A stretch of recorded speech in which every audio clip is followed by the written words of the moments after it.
Welcome back. In part one of the video, we talked about how to maintain your saw, unpacking it, and get it set up.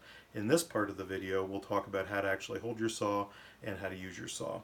Um, it's obvious if you're an experienced sawyer, you probably don't need to look at any of this, but for a lot of folks, they've not worked with a very sharp saw before that's ready to go out of the box, and so there's some things that you need to know. Before we go there, however, I'd like to make a very mild caution. The saw is very finely crafted and ornate. You'll notice that it's got a lot of very fine features. If you drop the saw on the floor, those features will get damaged. I don't know how many tens of thousands of saws that I've handled in my life, and invariably there's a very beautiful saw, but it has like a broken horn or a big dig or a huge scratch. The reality is that happens when people drop their saw on the floor. So if you're using your saw, don't precariously perch it on the edge of the bench so it falls off when you're not watching.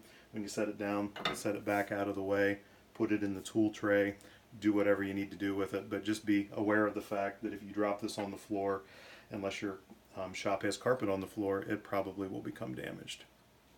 Holding the saw. Again, most people obviously realize this, but this saw is not designed to put all four fingers in the grip. No saw is really.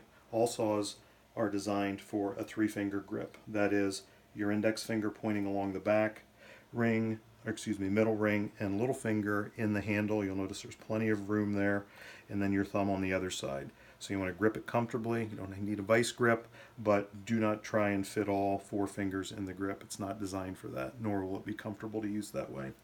Additionally, this decorative feature is just that, decoration. It's not designed to put your index finger in or any other finger. It's just there for decoration. It's the style that was common back in the early part of the 19th century. So having said that, let's move along to talk about the teeth. The teeth, as I mentioned in the materials, are very finely sharpened. We sharpen them first with a 4-inch double extra slim taper file. Then we set the teeth, and then I go over it a second time with a diamond impregnated fine file to make them just as sharp as possible. That deepens the gullets a little bit and provides them a very keen, like when you get it and you put your fingers here, you'll notice your skin grabs. That's the mark of a sharp saw. Sharp saws, unfortunately, they cut very well, but they're also hard to start because each one of those many teeth is like a little fish hook. And so if you apply a lot of downward pressure when you're starting the cut, it will dig in. So let's transition over to the vise. A couple things about the vise. This is just a metalworking vise that I use in constructing the saws, so I wouldn't advocate using this for dovetails, but it's what I had handy, so that's what we're going to use today. The closer the material is to the vise jaws, the less vibration there will be, and the easier it will be to cut. It shouldn't move all around when you're using it. It should be relatively stable. And so like I was mentioning before, a lot of first-time sawyers, when they first start cutting, they push down like this, and then they think they have to draw back to start the curve. They push forward. It's hard to go.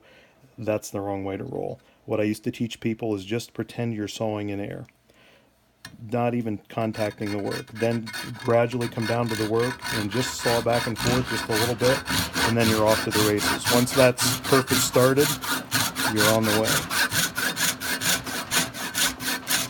My bench is jumping around a little bit, and that's all there is to it. And then when you're done, you can move it over the other way.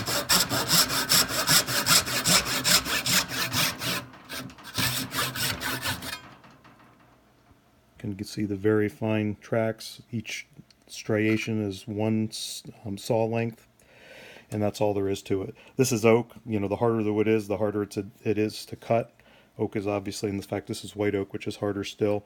Most of the stuff that you'll use this for, obviously, will be for cutting dovetails in poplar, maple, stuff like that, especially secondary woods. The drawer front maybe is some other harder material, but keep that in mind. It's not designed to saw 2-inch thick stock. Thinner stock. I have about a 5/8 inch piece here, and that's all there is to it. So again, slow, with no downward pressure. Once the curve starts getting established, then you can go ahead and, if you start pressing down too hard and not allowing the saw to work, you'll notice it jump or grab. That means back off on the pressure. Very little pressure required. And you'll notice my bench is not exactly sturdy like your workbench might be. See that? Falls right out. It's actually very fantastic. That's all there is to it. Obviously, there's kind of reverse dovetails. I just did it to show that you don't need to do anything special. You'll need to experiment and practice with your saw and figure out what technique works for you. We feel like that it's ready to go as soon as it arrives. You shouldn't have to do anything to it. Like I said, we've test cut these extensively, and I've adjusted the rake to about 8 degrees, which is the perfect mix between, let's back up. If it's at 0 degrees rake, meaning the teeth are exactly perpendicular to the floor, that's the hardest tooth to start. The more you back that off, 4, 5, 6, 8 degrees, it's easier to start because it's relaxed. It glides over the wood more than cuts it.